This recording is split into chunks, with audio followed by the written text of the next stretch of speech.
আজ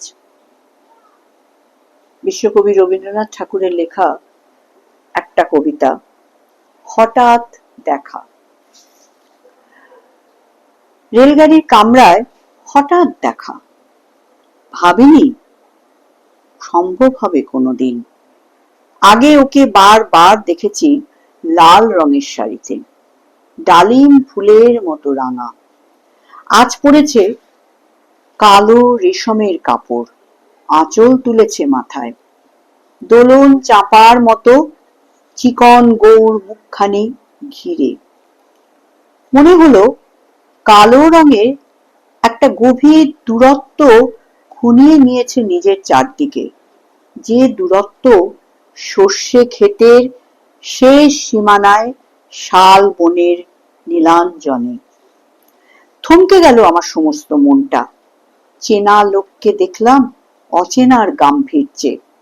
হঠাৎ খবরের কাগজ ফেলে দিয়ে আমাকে করলো নমস্কার। সমাজ বিধির পথ খুলে গেল। আলাপ করলেন শুরু। কেমন আছো, কেমন চলছে সংসার ইত্যাদি।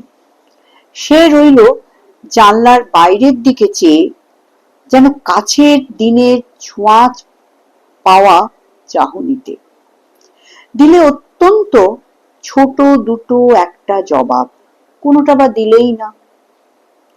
বুঝিয়ে দিলে হাতের অস্থিরতায়, কেন এসব কথা? এর চেয়ে অনেক ভালো চুপ করে থাকা। আমি ছিলাম অন্য বেঞ্চিতে, ওর সাথীদের সঙ্গে। একসময় আঙুল নেড়ে জানালে কাছে আসতে, মনে হলো সাহস কম নয়। বসলুম ওর এক বেঞ্চিতে।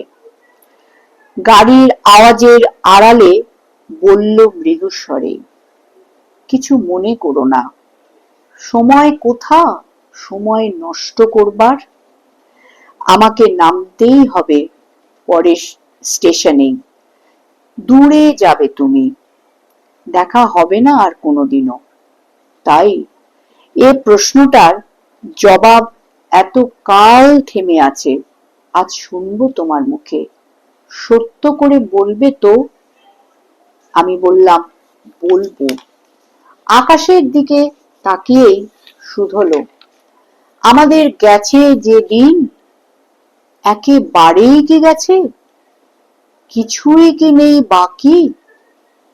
একটুকু রইলেন চুপ করে, তারপরে বললেন, রাতের সব তারাই আছে দিনের আলোর গভীরে।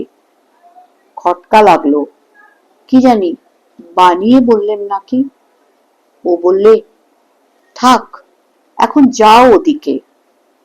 সবাই নেমে গেল পরের স্টেশনে, আমি চললেম একা।